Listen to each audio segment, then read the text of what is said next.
I'm James Rule. Welcome to the Lonely Leader podcast, where we help existing and aspiring leaders find clarity, build resilience, drive performance, and enhance fulfillment.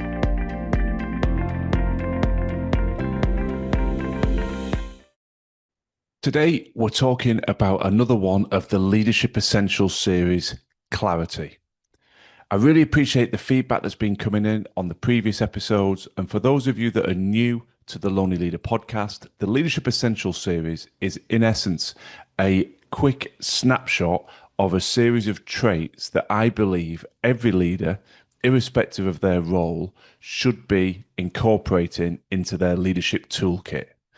It's based on my own personal lived experience as a CEO and as a leader, but also, and more importantly, on the interactions I have on a daily basis with leaders in a variety of sectors, roles, cultures, and countries all around the world.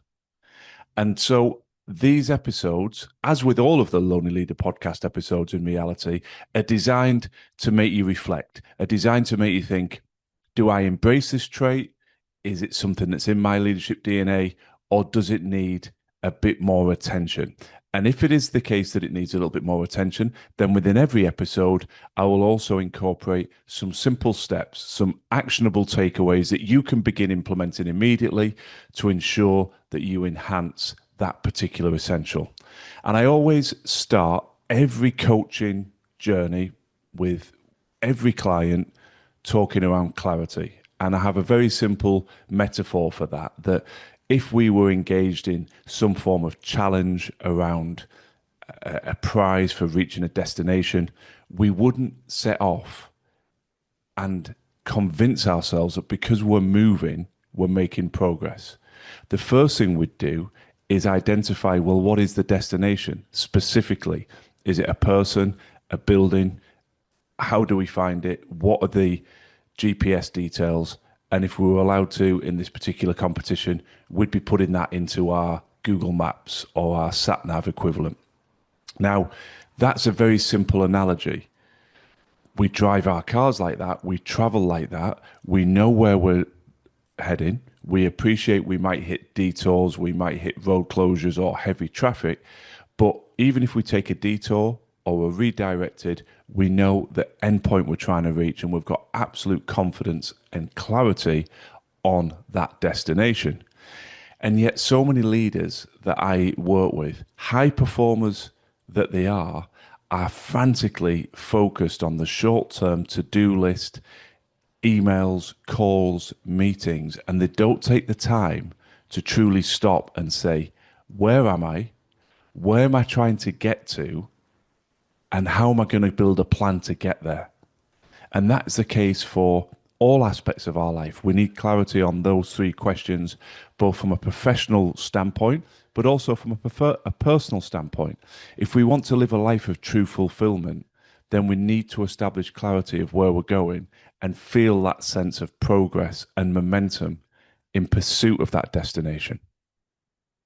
I always like to share some of the warning signs because we're not always 100% certain whether we are fully displaying, utilizing a particular essential. You might think, well, I think there's pretty good clarity. I think I've got clarity. I think my team's got clarity. Well, some of the things to look out for: energy is misdirected. It's the classic headless chicken. People are frantically moving at 100 miles an hour. They're working hard, but they're not necessarily working smart. The second thing to look out for is team morale. When you haven't got clarity, it leads to confusion. Nobody really wants to be working hard but not smart. And if you are confused, you don't know where you're supposed to be heading, you don't know what you're being judged on, you can't truly define what success looks like in your role, then you're going to start to feel frustrated. And as we've said in a number of episodes, when your high performers feel frustrated, if you can't resolve and remedy that, then there's a risk they're going to be heading for the exit door and you're going to be losing them. And last but not least, as I've already said in the introduction, momentum stalls. Without clarity, you can't build progress. How can you? You don't know where you're trying to get to. So you've got people pulling in a variety of different directions. And there's a classic quote from Seneca that reads, "If you do not know which port you are sailing to, no wind is favorable." And I think that frames the need for clarity as well as any quote I've ever seen. Now, fundamentally, clarity starts with us first as leaders. Vince Lombardi, the famous NFL coach, had a line: only by knowing yourself can you be an effective leader. And again, I think these historical quotes help frame what we're saying. Yes, we need to establish clarity in our team, but it starts with us. So if I was working with you in a one-to-one capacity, one of the ways we start to develop that is we ask ourselves the right questions. So questions such as, where are you in your leadership journey? How would you define that? What answer would you give me if we were talking together on that? What are your personal and professional goals? As you know, if you've listened to previous episodes, I'm a huge believer in the holistic approach of blending both our personal and our professional lives in order to get that highest level of performance, sustainable high performance, and also the highest possible level of fulfillment. So clarity applies very much to all aspects of our lives. What goals, if any, do you have? What do you want your legacy to be? What does that question mean to you? It may take you into the personal space. It may take you into the professional space. Let's stay in the professional area for a second. What do you want your leadership legacy to be? When you start identifying answers to those questions, it helps start to move us towards that clarification of the destination. Another great question to ask yourself: what does success look like for me? How do you define it? Because again, that will nod us towards the destination we're trying to reach. Other searching questions: what do I value most, personally and professionally? We're all different. We all have different values. Yes, there are themes. Yes, there are overlap, but it's important for you to ask that question. Another question which ties back into what does success look like, but it might just resonate in a slightly different way. What am I chasing and why? Why is that important to me? All of these questions, and of course there are many, many more, help us get to that point where, okay, I'm understanding myself, I'm understanding what's important to me, I'm understanding where I am currently, I understand where I am trying to get to.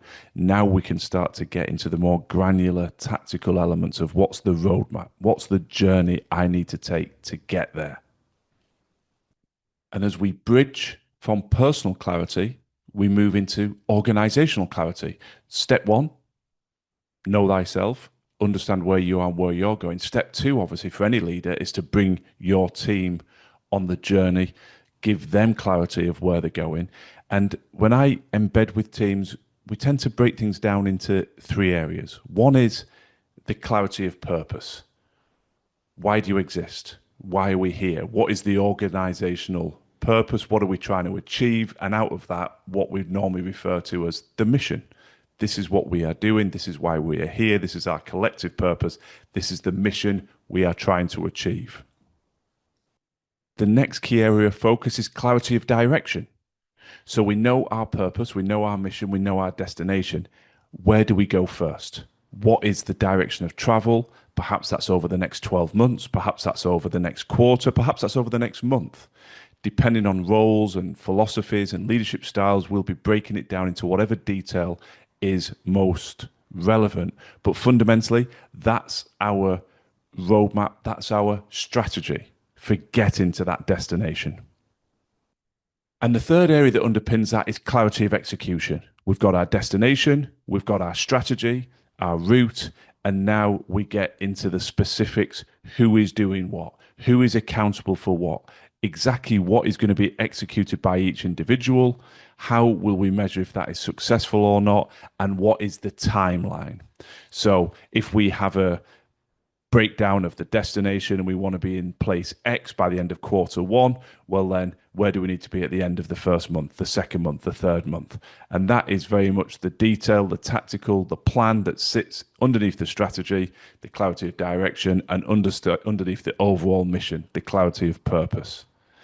And another quote that came to mind when I was preparing this episode is from Bob Beale, and it reads, without focusing and getting clarity, you cannot lead. You cannot motivate, you cannot plan, you cannot communicate. A lot of cannots in that sentence, but its essence rings true to me.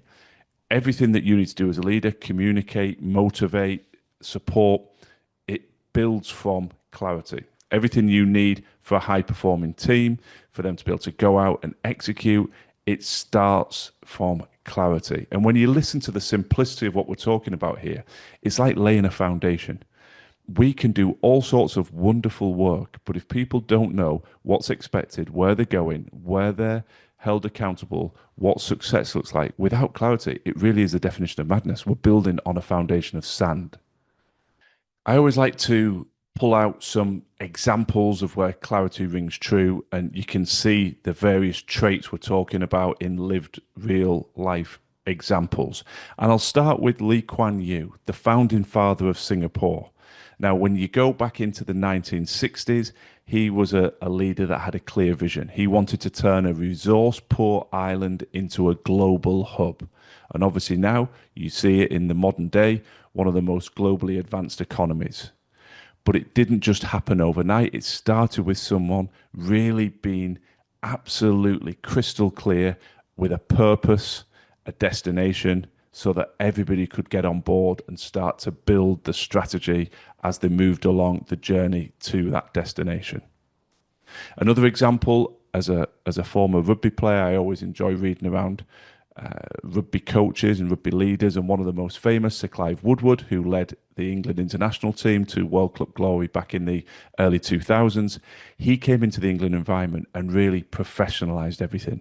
He brought business principles into that sporting environment. And one of the overarching principles that you read about and see reflected and referred to time and again is clarity. Clarity of purpose. This is what we're seeking to do. We're seeking to win the World Cup, but also clarity of role, who was doing what exactly, how we're going to execute, what the standards were, and people were able to really align behind that. Another coach that's popped up when I read and research around this, Sean McVay, the NFL coach of the LA Rams, one of the youngest ever head coaches at the age of 30, but was respected and admired for the clarity that he brought, the clarity in play call, the execution, the culture, the expectations that he was building. And I like to use him because I often speak to leaders who believe that the be all and end all is around experience, and that you can only be a good leader with experience. Of course, experience is important, but if you can epitomize these leadership essentials, there's no reason why you can't step into senior leadership positions at a young age. Sean McVay is an example there. I stepped into my first CEO role in my late 20s. I meet many, many leaders who have had senior positions at a young age. So I do believe that whilst experience is important, it is not the be all and end all that perhaps it was perceived to be several generations ago, when it was all about years served, time served, and only when you'd served the time could you step up. I think sport continually, certainly on-field performance, debunks that theory. There's no specific age when you can first pick up a tennis racket and play in an open or a golf tournament, for example. And business shouldn't be any different.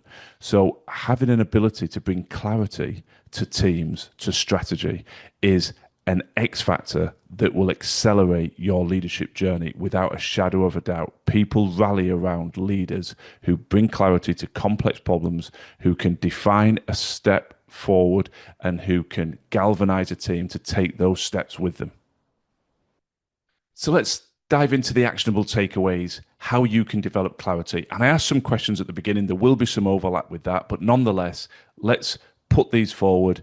Take a note of these, apply them to where you are on your leadership journey, and I hope it helps you gain a higher level of clarity. So step number one, start with why.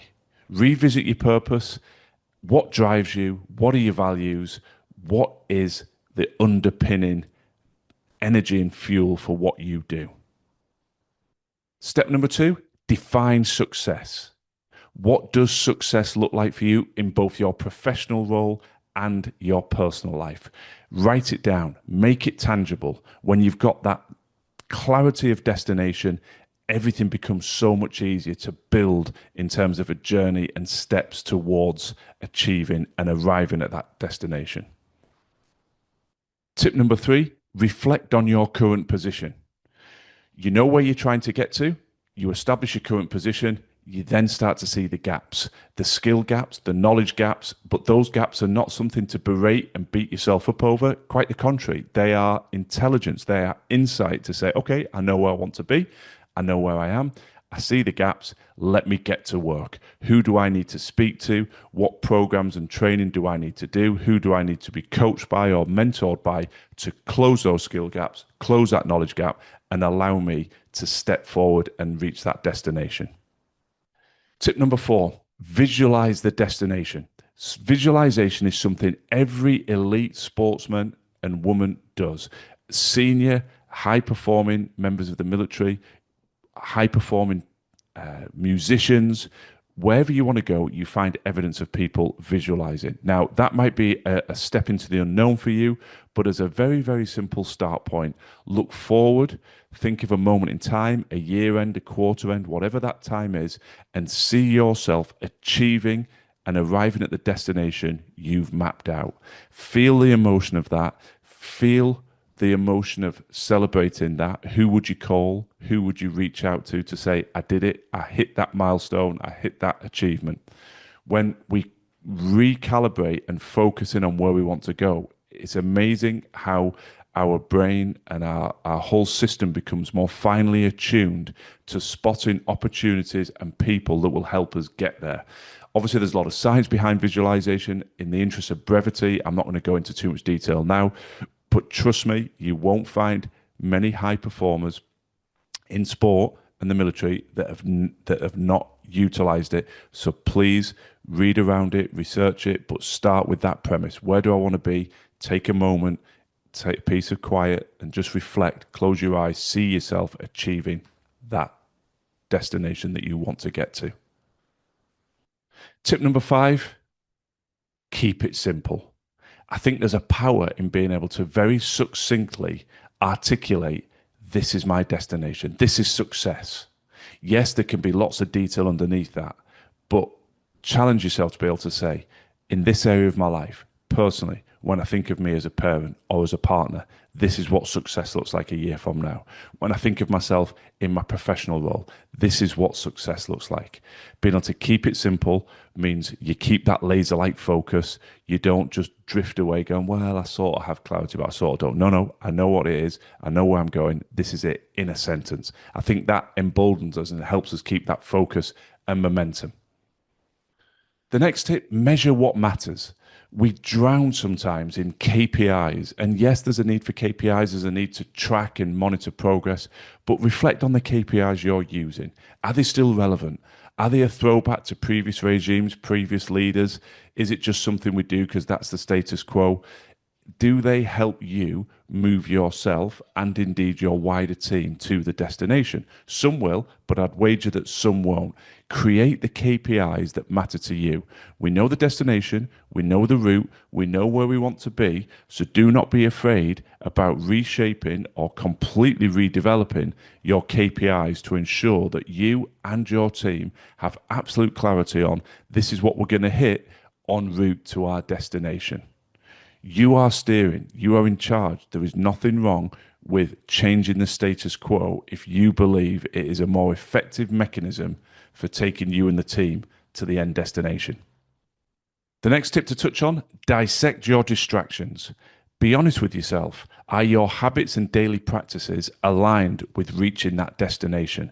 Or do you have habits that are derailing you from building the momentum and from moving at the pace you should be moving along that roadmap to reach the successful endpoint, the area, the thing that you are visualizing? It's all well and good putting these steps in play, having that clarity, communicating it well to your team, visualizing where you want to be, being really succinct in articulating what success looks like. But then if we allow ourselves to be distracted by habits that are not serving us, then we are just undermining all the hard work we've done. So be ruthless. Look at some of these habits. What do you need to minimize or get rid of altogether to give you a better chance of reaching that destination you've spent so much time establishing and clearly articulating? And that takes me on to weekly reflection. None of us will be able to gain clarity of destination, purpose, build a roadmap, and then just drive seamlessly there. I'll take you right back to the start of this episode when we're talking about GPS. How many of us start out and every journey just moves smoothly and seamlessly? In reality, we'll hit pockets of traffic, we might hit accidents, we might hit roadworks. All of those things mean we have to recalibrate on what we're doing. And there's nothing wrong with saying, okay, I need to reflect. This has just pushed me a bit off track. What do I need to do? What do I need to do to course correct? How do I come back to the core purpose? And I think it's being able to have that agility and that willingness to adapt, but it starts with reflection. We need to be cognizant of, I am drifting off course. This is moving me away from the place I want to be at the end of this quarter or the end of this year, and I need to take corrective action. That might be with regard to you personally and your individual performance as a leader, and equally, it could be to do with your wider team. Everybody needs to reflect.